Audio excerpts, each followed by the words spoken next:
Welcome everyone to another session of CSC Cafe Connects. And today we will learn about or discuss about road to cloud and beyond. The idea of this session is to give a bridge for people who are completely new to IT or new to cloud. Based on your questions, I'll be adding more content and maybe having a different version of this in future. And I am assuming most of you are part of our study groups. The idea is that we learn together as a community and then we grow together as a community. Okay, so that said, one quick question. So let me see who will answer this question first. It's a very easy and simple question to answer. Okay, what is the exact name of the color shade which I am wearing now? First correct answer here is from Varun, of course. It is called Azure Blue. I wanted to make one thing clear. As much as possible today, I will stay away from Azure Cloud or any cloud for that matter, except for the fact that I am wearing a Azure Blue t-shirt. Let us get started. Road to cloud and maybe beyond. Today, we will learn about history of computing, starting from bare metal, server virtualization, containers, and container orchestration, the path from data centers to cloud, and some of the advantages of cloud computing, effect on capex and opex, and also what is this capex and opex, and the features of cloud, high availability, scalability, the concept of scale out and scale up, elasticity, fault tolerance, disaster recovery, low latency. Even though I have mentioned here as features of cloud, this is not specifically a feature of cloud. So you can get these features anywhere. The only difference would be the cost that is needed to get these features. Okay, you can even have these on premises. If you are new to IT and new to cloud, you might be thinking, what is this on premises? What is this cloud? We will discuss all those things today. And basically, you should be very good to start with any cloud computing courses or learning programs or anything. Thought of the day. So if we have no peace, it is because we have forgotten that we belong to each other. Okay, this is a quote from Mother Teresa. So why I shared a quote with respect to sharing is because cloud is all about sharing. High availability, scalability, elasticity, fault tolerance, disaster recovery. So these different features can be achieved on cloud or without cloud. Okay, the only difference is you can save a lot of money if you are doing it on cloud, and that is because of the power of sharing. Even in our community groups also, we are learning through the power of sharing. There are a lot of serious learners who try to share their knowledge and then grow together as a community. Okay, and I will talk towards the end on how to join our learning community, just in case if you want to. I am Hatim Chekanigutotu. So I'm an author, architect, and tech evangelist. I'm a Microsoft certified trainer. I have written a couple of books, and one of the book got the award of best 8th cloud computing book of all time last year. And I have a couple of or more Microsoft certifications, and I would like to share whatever knowledge I have gained from them. So I used to have two popular blogs, which is javaje.com and cloudmaterials.com.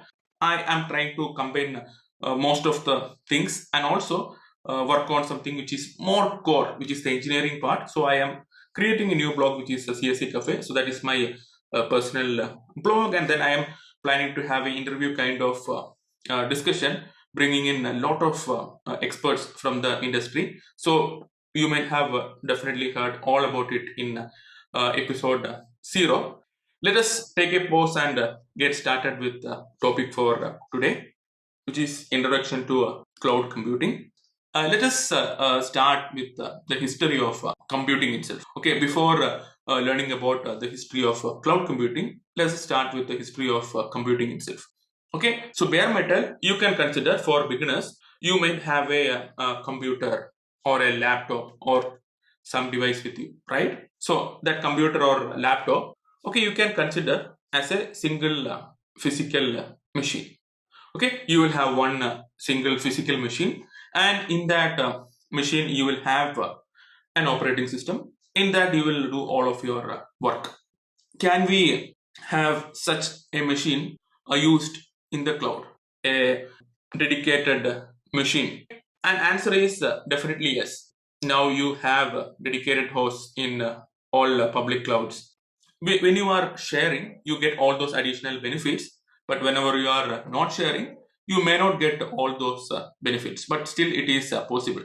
If I am having only dedicated systems for my customers, so then I won't get the benefit of cloud, and then I won't be able to scale. So scale in the sense I won't be able to get more people, more customers into my cloud provider business.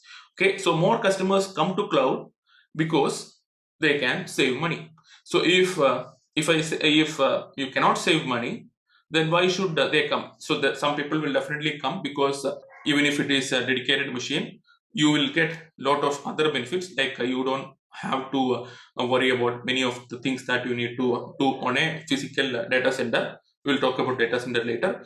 Or maybe if you are having a computer at home, you'll have to do a lot of physical maintenance. Thing is that this single machine can be put on cloud, but without sharing, you will not get any benefit of cost. Okay, so how can you share a single machine to multiple people? What are the core resources in a physical machine? You have compute, you have storage, and you have networking, right?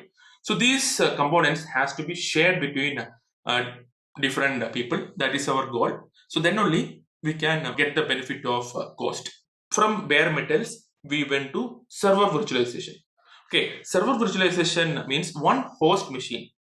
Okay, one host machine or one physical machine can have multiple virtual machines. So what are these virtual machines? In a physical machine, you will have access to that physical machine, and then you log in, and then you will be into that system, and then you will be using it. Okay, in a virtual machine also, you will be logging in the same way, and then you will be using it the same way. Behind the scenes, all the virtual machines in a single physical host machine will be sharing the same set of resources, which is compute resources, storage resources, and also networking resources. Some of these resources can be shared when somebody else is not using. For example, compute. Okay, so compute, imagine that imagine that, okay, so person A, B, C, D are working on a single physical machine using through virtual machines.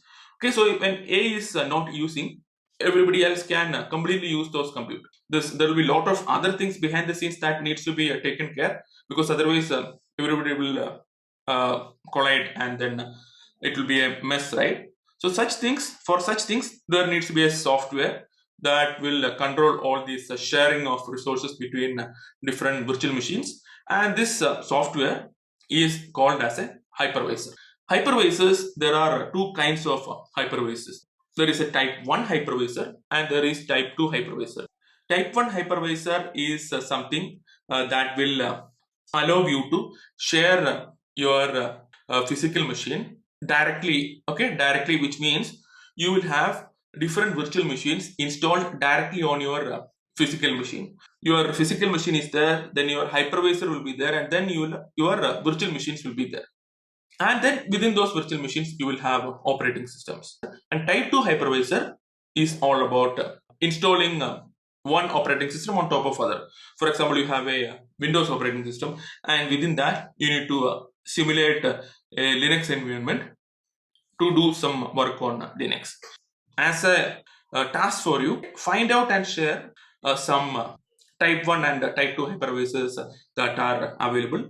Type 1 is what the most cloud providers follow. Type 2 is generally used for our testing and other purposes. When I joined career long time back, I used to be a developer, and then I used to develop things, and then we'll give to QA. Then sometimes QA will tell, okay, this is not working in my environment, and then developers will argue, okay, it is working in our environment, and sometimes things will happen even in production, and people will tell, okay, there is a bug that is not working here, but so it will be working in somebody else's machine. Okay, so all those it is not working in my system thing used to happen. Assume if there are people with um, many years of experience, you can definitely relate to it. So that is when this concept of containers came. Okay, the concept it was mostly popularized by one product. Okay, can you tell the name of that product which actually made a revolution and then brought this concept of containerization popular? So it was Docker. A container packages all software components into a single deployable unit and is often compared to a shipping container. Okay, you can see this shipping containers here, right? So these shipping containers can have many things in them. So imagine that without these shipping containers, if you were shipping data for and then everything is put into a big ship, and in the end, people will have to categorize those things. But if everything can be put together into one container, it will go together as one, and then you can just operate and then get it the same way you pack. So similarly, with the containers, you can actually pack your environment. Okay, you can pack your environment, so whatever is there in the environment, along with essential components from operating system. In virtual machine, you are completely shipping the operating system, but here you are taking only the essential components from your operating system, and then you are shipping it to different environments. Okay, you are packaging, you are encapsulating essential components from your operating system that is required to run your application, and then you are shipping it from one environment to another. That environments could be a developer environment, QA environment, production environment, whatever. Okay, so in this case, you cannot say that, okay, it is not working in my environment, because you are actually shipping the environment itself from one place to another. Okay, so that is the power of containers. Containers became very popular. The value is best understood with works on my computer problem. I just explained that. So containers are lightweight alternatives to virtual machine. Containers are much lighter compared to virtual machines, and Docker is one of the most popular container product. Quick question. So let me see who will answer correctly. Which company created Docker? Okay, so it was actually created by Dot Clouding, and because of the popularity of Docker, within a year, I believe they even changed the company name to Docker Inc. That is the power of a product, compelling even a company to change its name to the product name. There is another assignment which you can explore and which you can share in the YouTube channel.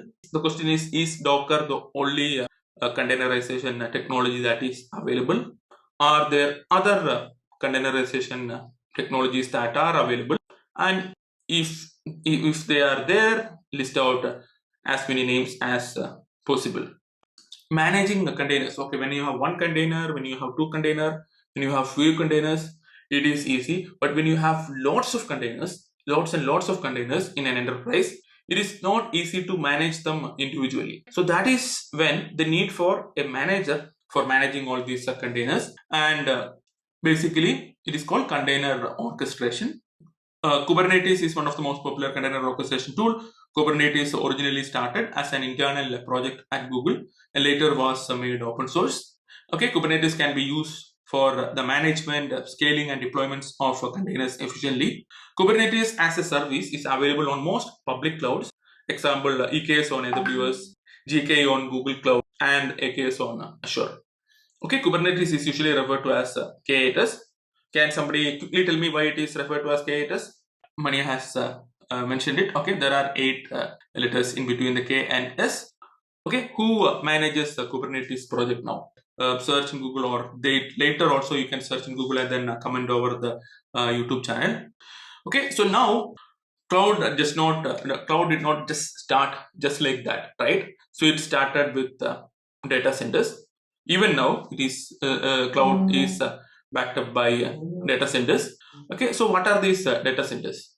Today, I am keeping all the terminology very basic. Data centers, in simple terms, you can consider it as a big building with a lot of racks like this. The racks will have a lot of computers. Even around 15 years back, I had websites. At that time, cloud was not there, but data centers were there. Okay, so yeah, there is a question: is this just used for memory storage or computing? Okay, so just do not refer to this image. So just consider the racks here. Okay, so data center is backbone of any cloud. Okay, so data center means, I said computers, right? Imagine in simple terms, you say computers. Computers means all the things. Okay, or compute, networking, storage, everything.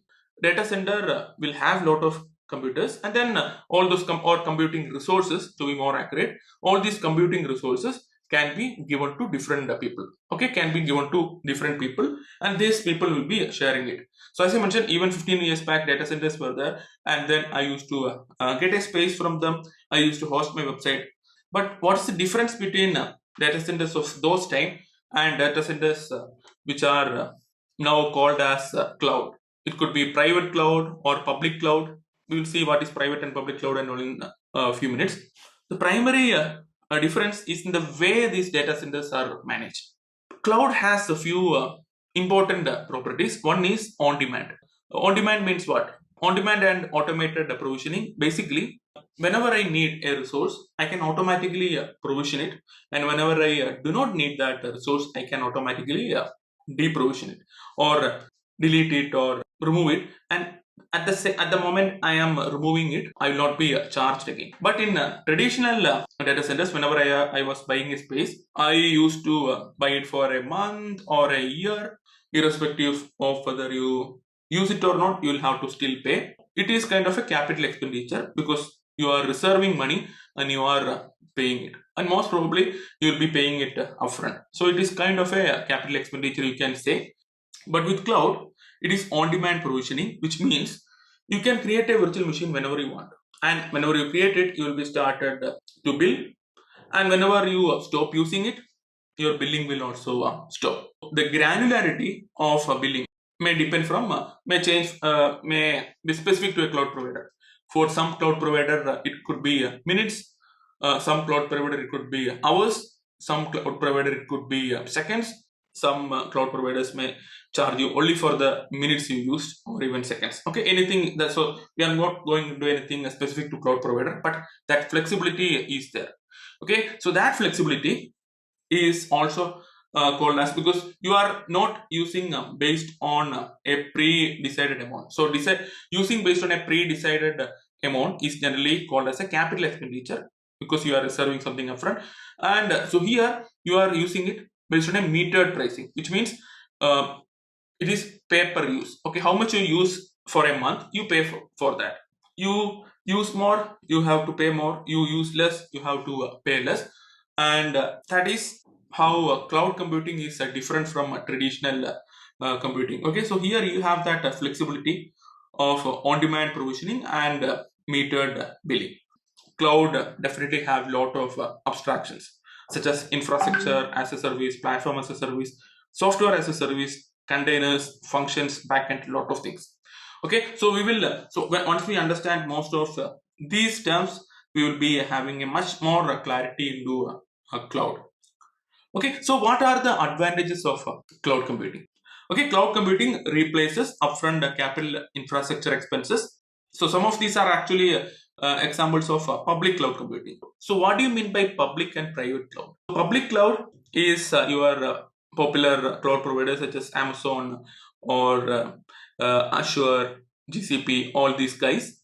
Private cloud is when you have your own data center, but you manage it through a private cloud software such as VMware and all. Okay, so you manage everything with automated provisioning, metered billing and all, but your customers may be internal to you. Okay, people cannot come out and then come from internet and then subscribe or create accounts or create virtual machines. So it will be for your company, for your employees, or your different teams within your company. Your customers will be within your company itself. Okay, so basically you own and manage that data center. So you'll have to do a lot of things such as physical security, power backup, and lot of things you will need to handle. And even if a system crashes, you have to replace it. all those things you will have to do. Even to set up a data center, you need to have a lot of money. You need a lot of money upfront, right? So private clouds or even data centers have more of capital expenditure compared to public cloud, where you have more of operational expenditure. Operational expenditure is something that you pay monthly or yearly. What is the advantage? You can start a startup or business with little or no investment. Provides flexibility between capital expenditure and operational expenditure. Okay, so even in cloud, you have option to reserve for 1 year or 3 year and all, just like I used to do for the hosting. Okay, so in cloud you have that option also, and if you do that, you can save a lot of money. Okay, you can save even up to 70% of cost. Okay, so you can save a lot by reserving it for a longer period of time. Businesses no longer need to plan for and procure IT infrastructure weeks or months in advance. I remember earlier in my career, if I need some virtual machine to work on, I'll have to raise a request and wait for days to get it provisioned. Forget about the follow-ups that you'll have to do. Okay, and benefit from experience and purchasing power of a cloud provider such as AWS, Azure, GCP, etc. Okay, so this is also important. I asked you, right? Even if you are using a dedicated host, okay, still at times you could see that it may be cheaper than having it in your premise. Okay, I'll give an example. So if I need to go to market, if I need to go to market and buy a computer, okay, imagine that I get it for $100. If I go and buy maybe 100 computers, or even 1,000 computers, or even 10,000 computers, instead of $100, I might be getting it for maybe $50. So if I am getting it for $50, and if I am giving it to you for maybe $75, so both of us will be benefiting, right? So you will benefit because if you directly go and buy, then you get it for $100. You are now getting it for $75. So for me, I get it for $50, and then I can sell it or give it to somebody for $75. So both you and me are gaining. So all your public cloud providers as well as your customers are gaining with the purchasing power of a cloud provider. And also something related to it, spot instances.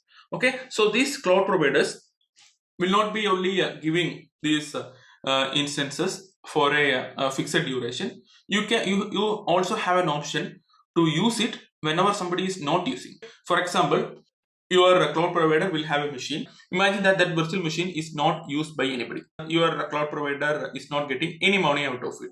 So in that case, what can your cloud provider do? Your cloud provider can actually give it to you for whatever you want to pay, with only one catch. If somebody comes up with a higher amount, I will take it back from you and then I will give to that person. Okay, again, it is better for cloud provider because anyway it was not being used. So you say that, okay, I am going to use it for this particular amount, and you can even say in some cases, I am ready to pay till this amount. So if somebody is quoting a amount above it, then your all your resources will be taken and then given to that person. Okay, but if you are doing batch processing, so this approach is not suitable for live websites and all, because you cannot have your website up and down as it needs. But if you are doing some kind of batch processing, you can maybe you have to process 10,000 records. Okay, and then imagine that for processing this you need very powerful systems, and if you take those systems for a normal fare, it will be very huge. So what do? You go for spot instances, and whenever you get a chance, you process it, and process maybe 1 record at a time, 2 record at a time, 5 record at a time, 10 at a time. Okay, and then you store the result somewhere, and then you continue from that position whenever you get the instances next time. Okay, that is another way of sharing.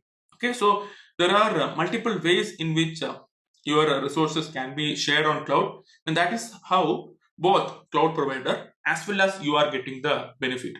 With public cloud, you do not have to worry about hardware maintenance. You do not have to worry about securing physical servers. Quick question: which expenditure model should you use for migrating all the virtual machines to an Azure pay-as-you-go subscription? Okay, yeah, operational. Okay, so here operational and capital are the two expenditure models, and out of it is operational. Okay, features of cloud computing: high availability. High availability ensures an agreed level of operational performance, usually uptime. You will say that okay, my system will be available for you might have seen, right, 99.99% availability, 99.99% availability, 99.99999% availability, and so on. Mostly about uptime. Okay, and to ensure uptime, you'll have to do many things. You may need to have multiple machines supporting your application, so that if one machine goes down, the other can come up. You may even have based on the level of high availability you need, you may even need to have one machines in multiple regions or even multiple countries, to make sure that okay, even regional failures cannot affect you. It all depends on your level of high availability need. And scalability, capability to adapt and perform well under an increased or expanding workload or scope, also referred to as dynamic scalability. Whenever you have more load, okay, your system should also handle it rather than crashing. Your application infrastructure should be able to scale based on increasing demand, and then come back to normal usage when that demand is less. Imagine something such as a Flipkart or Amazon or Walmart kind of special sales. So there was some sale for last few days, or sometimes a mega sale happens only for a day, or a Black Friday sale or a Cyber Monday sale. So then you need more resources, right? Elasticity. Elasticity is allocation of required resources to meet current needs. Okay, scalability is generally achieved through elasticity. Okay, scalability is the concept, and elasticity is the technical feature of a cloud that makes it possible. Okay, so you may be calling it as auto scaling or scale sets or whatever you need for different cloud providers. Basically, the idea is that whenever you have more load, more resources will be added, and whenever you have less load, less resources will be used. Okay, and with respect to scalability, there are two important terms, which is horizontal scaling and vertical scaling. How many of you know the difference between horizontal scaling and vertical scaling? So basically, horizontal scaling means you'll be adding more machines. Vertical scaling means you'll be adding more of CPU or other. You'll be increasing the capacity of the same machine with vertical scaling, and horizontal scaling you'll be adding more machine. Fault tolerance, ensuring that servers or services remain available even if some fail, and disaster recovery is maintain or quickly resume mission critical functions after a failure. Okay, with fault tolerance, you continue to run. Maybe three systems are parallelly supporting your application. Okay, and then one of them fail, another two will be continuing to support it. Okay, how those two will be supporting it when one is failing? Those are the kind of things that we discuss in our core engineering sessions that we have daily. Okay, hope you remember about partitioning, scaling, and partitioning, sharding, and load balancing, and hashing, and all those things, right? Okay, so fault tolerance means you have multiple servers maybe, and even if one goes, other will continue to run. Okay, disaster recovery is when your system may go down, but within an SLA, you may come back up and run again. Okay, and low latency is the ability to access services faster through internet, maybe use CDNs. Latency is the time you take to request and then get back your response. Okay, low latency is something which is good, and to achieve low latency, you can use something called as CDNs. So can somebody quickly tell what CDN is, at least a full form? Yeah, so CDN stands for Content Delivery Network. So one important thing to understand from this page is that all these things can be done on cloud and without cloud. Okay, so what is the difference? Consider each one of these. How do you achieve high availability? By having multiple servers, right? And even multiple servers in different regions. Okay, so as a company, you can have a data center in your region, but having multiple data centers separated and having different power supply and separated by miles may not be practical, and having different data centers in different regions or different states or different countries is much more difficult. That is something which is difficult to achieve with on-premises setup. Again, so within a region you can definitely have things, but across region it becomes tricky. Okay, so scalability is a much more important factor to consider, because I told about the sales, right? So sales day, like Black Friday. So maybe imagine that in normal days you need to have only 10 machines to process your load, but in that sale day you need to have 25 machines. Okay, and if you are on premises, what will you have to do? You will have to buy that 25 machines and keep, because whenever the load comes you cannot go to market and bring extra resources and configure them, right? So irrespective of the usage, you every day you'll have to have that 25 machines, but effectively only one day out of 365 you need those 25 machine capacity. Okay, so all the other days you are wasting resources, but with cloud you can get those 25 machines only for that day. Other days somebody else will be using those machines, so you don't have to worry about paying for the other days. Okay, so that is a clear advantage, right? Even with respect to fault tolerance, disaster recovery, etc. So imagine that your primary server went down and another server is coming up. So effectively, you are only having you are only using one system at a time, right? So you have to pay only for one.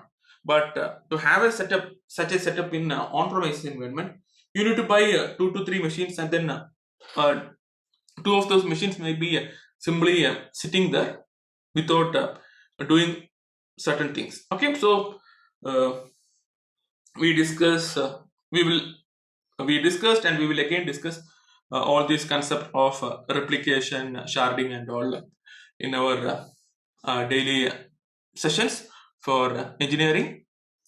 Okay, so capital expenditure is initial investments such as buying fixed assets. Operational expenditure is ongoing costs including annual costs. With on-premise, these features means more hardware that will be used only when needed. But with cloud, these resources are provisioned on demand. In high availability, performance and uptime in response to increasing demand is considered. With fault tolerance, only uptime in response to a failure is considered. In fault tolerance, service continues after failure. In disaster recovery, service may be interrupted but recovers faster. Scale up means replacing servers with more capacity or increasing its capacity, also called as vertical scaling. Scale out means adding more servers and processing in parallel, also called as horizontal scaling. And finally, one quick question: are cloud native applications specific to cloud providers? Okay, a cloud native application is an application that has been designed and implemented to run on cloud and to embrace horizontal elastic scaling. The word native in cloud native may make us think that only the applications developed natively within a cloud can be considered cloud native. There is a typo, ignore it. This is not true. The cloud native phrase is used commonly throughout most IT circles today. Other phrases like cloud friendly, cloud ready, cloud optimized, etc. is not catchy or may not get recognized as cloud native. Popular public cloud providers: AWS, Azure, GCP, IBM, Oracle Cloud, Alibaba Cloud. So with respect to market share, so AWS is still at front, but with respect to growth, Azure is taking a great lead these days, and so that is why you see more opportunities, because you have more opportunities and less people on Azure, because Azure is taking a lead now compared to what AWS was doing earlier, and there are many reasons to it, and Corona is one thing that helped. Azure and many such companies, because now most people are going online. So that is why there is a huge demand for cloud computing in general, and many corporates prefer Azure because of many things, including their billing system, and many startups prefer AWS also because of their less complex billing system, because Azure still follows the traditional billing model with the POs and all, and you you can still go and buy things through a portal, pay using your credit card, using standard pay as you go model.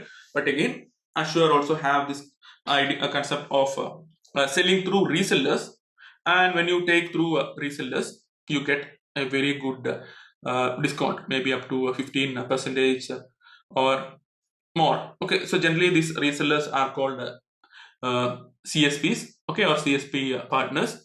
Okay, so my parents' company Trainso is also a Microsoft CSP partner. So generally, how it works is like so you this CSP partners will get a discount, that amount could vary, and based on that discount, they are free to give some part of that discount to end users.